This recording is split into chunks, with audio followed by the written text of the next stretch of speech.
Apa itu bonds? Hutang obligasi adalah surat utang yang berisikan janji tertulis untuk membayar sejumlah uang pada waktu yang telah ditentukan dan disertai dengan pembayaran bunga secara berkala dengan jumlah yang telah ditentukan. Pencatatan utang obligasi dari sisi investi atau penerbit obligasi. Bonds dapat diklasifikasikan menjadi 4 bagian, yaitu berdasarkan waktu jatuh tempo, jaminan, bentuk, dan sifat. Jika dilihat berdasarkan waktu jatuh temponya, terdapat obligasi biasa dan obligasi berseri. Obligasi biasa itu jika pelunasan pada saat jatuh temponya menunjuk pada tanggal tunggal, sedangkan obligasi berseri pelunasan dengan cara cicilan. Selanjutnya obligasi berdasarkan jaminan. Obligasi yang dijamin atau secured bond itu dijamin dengan harta perusahaan, dan obligasi yang tidak diberi jaminan atau unsecured bond itu tidak menyebutkan jaminan secara eksplisit. Kemudian berdasarkan bentuk, terdapat obligasi atas nama atau registered bond, yaitu obligasi yang diterbitkan dengan dicantumkan nama pemiliknya. Sedangkan obligasi atas tunjuk atau coupon bond itu diterbitkan tanpa nama pemilik, dan pembayaran dilakukan dengan orang yang menunjukkan obligasi tersebut. Dan yang terakhir berdasarkan sifatnya, terdapat obligasi yang dapat ditukar dengan saham atau convertible bond, yaitu obligasi yang dapat dikonversi menjadi modal saham. Dan ada juga obligasi yang tidak dapat ditukar dengan saham atau callable bond, yaitu obligasi yang dilunasi dengan uang dan dapat dilunasi sebelum jatuh tempo. Dalam penilaian obligasi terdapat beberapa hal yang perlu diperhatikan. 1. Nilai jual obligasi ditentukan sebesar present value of future cash flow. Kedua, tingkat bunga yang digunakan untuk menghitung present value adalah market interest atau metode menggunakan tabel PVF dan PVAF. Ketiga, interest yang tercantum dalam kontrak dan sertifikat obligasi merupakan stated interest, kupon, atau nominal rate. Interest ini berfungsi untuk menghitung bunga yang sebenarnya dibayarkan kepada pemegang obligasi. 4. Tarif tersebut merupakan persen dari nilai nominal atau face value. Pencatatan obligasi itu dibagi menjadi dua, yaitu bond issued at par dan bond issued at discount or premium. Sebelum masuk pada contoh soal, berikut ini adalah contoh tabel PVF dan PVAF yang nantinya dapat teman-teman akses melalui link yang telah kami letakkan pada description box. Terdapat 3 rumus untuk menghitung bonds, yaitu present value of principal, kemudian mencari interest payment, dan terakhir kita akan mencari present value dari bonds tersebut. Rumus telah tertera pada layar, dan perlu diingat bahwa stated interest adalah tingkat bunga pada jangka waktu kontrak, sedangkan market interest adalah tingkat bunga pasar saat investi menjual obligasi. Kita masuk pada contoh soal bond issued at par. Dari soal ini dapat kita ketahui nilai nominal obligasi adalah $100.000 yang akan jatuh tempo dalam waktu 5 tahun dengan nilai stated interest dan market interest sama besar, yaitu 8%. Penyelesaiannya adalah sebagai berikut sesuai dengan rumus yang telah kita bahas sebelumnya. Transaksi tersebut dapat kita catat dalam 3 jurnal, yaitu mencatat penjualan bond sebesar nilai nominal, kedua mencatat penerimaan bunga sebesar nilai nominal dikali stated interest, dan yang ketiga membuat jurnal pembalik pada tanggal 1 Januari. Selanjutnya, bond issued at discount or premium. Premium bond terjadi jika bonds dijual dengan harga yang lebih tinggi daripada face value-nya, sedangkan discount bonds terjadi jika bonds dijual dengan harga yang lebih rendah daripada face value-nya, seperti yang telah tertera pada gambar. Kita masuk pada contoh soal. Dari soal ini dapat diketahui bahwa stated interest-nya lebih kecil daripada market interest, yaitu 8% lebih kecil dari 10%. Maka soal ini dikategorikan sebagai bonds premium. Untuk perhitungan dan penyelesaiannya dapat dilihat sebagai berikut sesuai dengan penyelesaian dan rumus yang telah kita bahas. Metode amortisasi premium atau diskon obligasi menggunakan metode garis lurus dan metode buruk. Metode bunga efektif adalah perhitungan suku bunga yang mengacu pada sisa utang milik debitur, sehingga jumlah yang disetorkan setiap bulannya akan berbeda, namun besar pinjamannya tetap sama. Kita masuk pada contoh soal. PT beringin menerbitkan obligasi sebesar $100.000 pada tanggal 1 Januari 2012. Jatuh tempo 5 tahun, bunganya 8%, bunga dibayar secara semi-annually pada saat penerbitan tingkat bunga pasar sebesar 10%. Maturity value of bonds-nya sebesar $100.000. Present value of the principal dengan cara $100.000 dikali 0,61 391 dengan hasil 61.351. present value of the interest payment-nya $4.000 dikali 7,72 dengan hasil 30.887. Untuk present value atau selling price of the bond dengan hasil 92.278. Untuk discount on bonds payable $100.000 dikurangi 92.278 dengan hasil $7.722. Jelaskan perhitungannya gimana. Membuat schedule amortisasi yang terdapat debt, interest expense, premium amortized, dan carry amount of bond. Yang membuat tanggal dari tanggal 1 bulan 1 2012 sampai tanggal 1 bulan 1 2013. Pertama, mengisi carry amount of bonds-nya dengan nilai 92.278. Setelah itu, untuk tanggal 7 bulan 1 2012 membuat SP-nya 8% dikali nominal dikali 6/12 dengan nilai 4.000. Setelah itu membuat interest expense-nya 4.614 dengan cara 10% dikali carry amount of bonds-nya yang senilai 92.278 dikali 6/12. Setelah itu membuat premium amortisasinya interest expense dikurangi SP, yaitu 4.614 dikurangi 4.000 dengan nilai 614. Setelah itu membuat carry amount of bonds-nya 92.278 carry amount of bonds yang terdapat di atas ditambah 614 dan menghasilkan 92.892. Dan untuk tanggal-tanggal selanjutnya mengikuti rumus-rumus yang telah dilakukan di tanggal-tanggal sebelumnya. Dan untuk tanggal yang terakhir, untuk tanggal 1 bulan 1 2017 yang cash amount of bonds-nya harus mendapatkan nilai 100.000. Jurnal apa yang terdapat pada 1 Januari dan 31 Desember? Pada tanggal 1 Januari terdapat jurnal penjualan yang terdiri dari cash senilai 100.000 pada bond payable senilai 92.278 pada share premium bond senilai 7.722. Untuk tanggal 31 Desember terdapat jurnal penyesuaian yang terdiri dari bond interest expense senilai 4.645 pada bond interest payable senilai 4.000 dan pada bond payable senilai 645.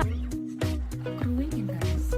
Pengakuan bunga berjalan nilai tengah periode harus membuat laporan keuangan. Asumsikan bahwa PT Beringin pada 28 Februari 2013 harus membuat laporan keuangan. Maka, untuk mengakui bunga berjalan yang telah dilalui pada bulan Januari dan Februari karena belum dibayar adalah 31 Desember 2013. Di debit ada bonus interest expense senilai 1.333,33 yang didapat dari 4.000 dikali 2/6. Di kredit ada bonus payable senilai 215 yang didapat dari 645 dikali 2/6. 645 merupakan nilai amor di tanggal 1 bulan 1 tahun 2013 dan ada bonus interest payable senilai 1.548,33. Bond issued between interest date. Terkadang, obligasi yang diterbitkan tidak selalu pada saat tanggal pembayaran bunga. Pada saat kondisi seperti ini, pembeli yaitu pemegang obligasi akan membayar bunga akrualnya yaitu bunga berjalan terlebih dahulu dari tanggal bunga terakhir sampai tanggal transaksi. Sehingga pada saat tanggal pembayaran bunga, investor akan menerima pembayaran bunga secara full dari penerbit obligasi. Contoh, pada tanggal 1 April 2012, obligasi berjangka 5 tahun tertanggal 1 Januari 2012 dengan nilai nominal 100.000 dijual dengan harga 100.000. Tarif bunga nominal 6%. Bunga dibayar setiap tanggal 1 Juli dan 1 Januari. Jurnal yang dibutuhkan adalah 1 Maret 2012, ada jurnal penerimaan cash dan jurnal bunga accrual. Pada jurnal penerimaan cash, akunnya ada cash pada bonds payable sejumlah 100.000. Dan di jurnal bunga accrual, ada cash pada bonds interest expense sejumlah 1.500. 1.500 didapat dari 100.000 dikali 6% dikali 3/12. Lalu, pada 1 Juli 2012, ada jurnal pembayaran bunga. Akunnya bonds interest expense pada cash sejumlah 3.000. 3.000 didapat dari 100.000 dikali 6% dikali 6/12. Selanjutnya, kita akan membahas extinguishment on non-current liabilities atau bisa disebut juga pelunasan liabilitas jangka panjang. Pelunasan liabilitas jangka panjang bisa terjadi pada saat perusahaan membeli kembali obligasi yang telah diterbitkan sebelumnya, sehingga terdapat kemungkinan laba atau rugi yang akan diterima perusahaan karena menarik kembali obligasi yang akan terjadi. Nah, laba atau rugi ini terjadi ketika perusahaan membeli kembali obligasi dengan harga yang lebih rendah atau lebih tinggi dari nilai buku obligasi. Jika perusahaan membeli obligasi kembali dengan nilai yang lebih tinggi daripada nilai buku obligasi, maka perusahaan akan mengalami kerugian. Sedangkan jika perusahaan membeli obligasi dengan harga yang lebih rendah dari nilai buku obligasi, maka perusahaan akan mengalami keuntungan. Liabilitas jangka panjang memiliki 3 kondisi umum, yaitu pelunasan tunai sebelum tanggal jatuh tempo, dan yang kedua pelunasan dengan menukar aset atau sekuritas, yang ketiga adalah pelunasan dengan modifikasi atau syarat tertentu. Dan pada kesempatan kali ini saya akan membahas soal tentang pelunasan tunai sebelum tanggal jatuh tempo. Silakan disimak dengan baik. Silakan perhatikan tabel yang telah diberikan dengan baik-baik. Dari tabel tersebut kita bisa menyimpulkan bahwa pada tanggal 1 Januari perusahaan tersebut menerbitkan obligasi dengan nilai nominal sebesar 100 juta. Itu bisa dilihat dari nilai buku pada tahun 1 Januari 2017 yang ada di kanan bawah, yaitu 100 juta. Itu memperlihatkan bahwa perusahaan tersebut menerbitkan obligasi dengan nilai 100 juta. Dan tingkat bunga obligasi yaitu 8%, bisa dilihat dari cash rate, perhitungan cash rate, dengan periode jatuh tempo 5 tahun, dari tahun 2012 sampai tahun 2017. Dan bunga dibayar setiap tanggal 1 Januari dan 1 Juli. Bisa dilihat dari date, yaitu date jatuh temponya yaitu 1 Januari 2012, selanjutnya 1 Juli 2012, selanjutnya 1 Juni 2012. Tabel yang diperlihatkan ada kesalahan sedikit, yaitu musimnya 1 Januari 2012, selanjutnya 1 Juli 2012, dan seterusnya. Dan suku bunga efektif obligasi sebesar 10% bisa dilihat dari beban bunga, yaitu perhitungan beban bunga yaitu 10% bunganya. Nah, perhitungan cash rate yang ada di tabel tersebut dihitung dari mempunyai rumus, yaitu tingkat bunga obligasi sebesar 8% dikali nilai obligasi tersebut, yaitu 100 juta. Jadi 8% dikali 100 juta dikali 6/12. Kenapa 6/12? Karena pembayaran dilakukan setiap 6 bulan, yaitu 1 Januari dan 1 Juli. Pembayaran bunga dilakukan setiap 6 bulan. Maka dikali 6/12. Dan perhitungan interest expense 10% dikali CA. CA itu adalah nilai buku. Nah, dikali nilai buku sebelumnya. Nah, pada tanggal 1 Juli 2012,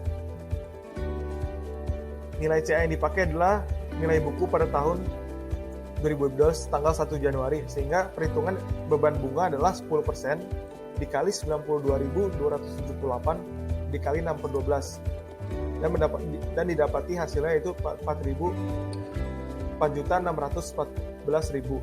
Nah, amortisasi ini adalah perhitungan dari pengurangan beban bunga interest expense dikurang cash rate. Jadi 4.614.000 dari beban bunga dikurangi 4 juta, sehingga amortisasi yang didapatkan adalah 614.000. Nah, cara menghitung nilai buku tahun selanjutnya adalah, jika kita melihat tabel 1 Juli 2012, nilai buku yang didapati adalah 92.892. Itu didapatkan dari tanggal 1 Januari, nilai buku tanggal 1 Januari 90.278 ditambah 614.000 amortisasi pada tanggal 1 Juli 2012, sehingga didapati nilai buku pada tanggal 1 Juli 2012 adalah 92.892.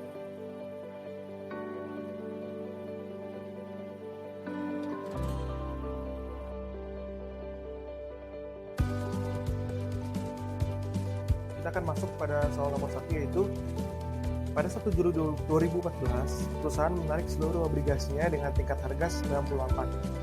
Maka, jurnal yang diperlukan adalah,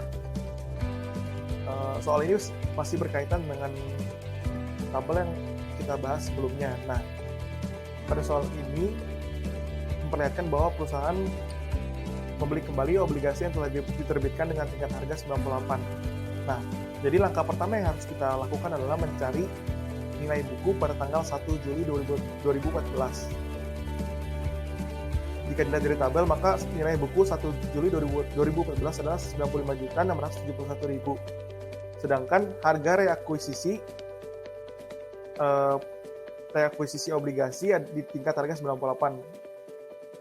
Cara menghitungnya adalah mencari tahu nilai terbit awalnya, yaitu 100 juta kan. Nilai terbit awal obligasi adalah sebesar 100 juta, sehingga harga reakuisisi adalah 98% dari 100 juta, yaitu sebesar 98 juta. Seperti yang saya telah jelaskan sebelumnya, jika nilai buku pada tanggal suatu perusahaan menarik seluruh obligasinya lebih rendah dibandingkan harga reakuisisi, maka perusahaan tersebut mengalami kerugian. Jadi dari soal nilai buku 95.671.000 lebih rendah dibandingkan 98 juta harga reakuisisi, sehingga perusahaan mengalami kerugian sebesar 2.329.000. Maka jurnal yang diperlukan adalah debit bonds payable sebesar 95.671.000, kredit loss on extinguishment of bond 2.329.000, dan bond interest payable di kredit sebesar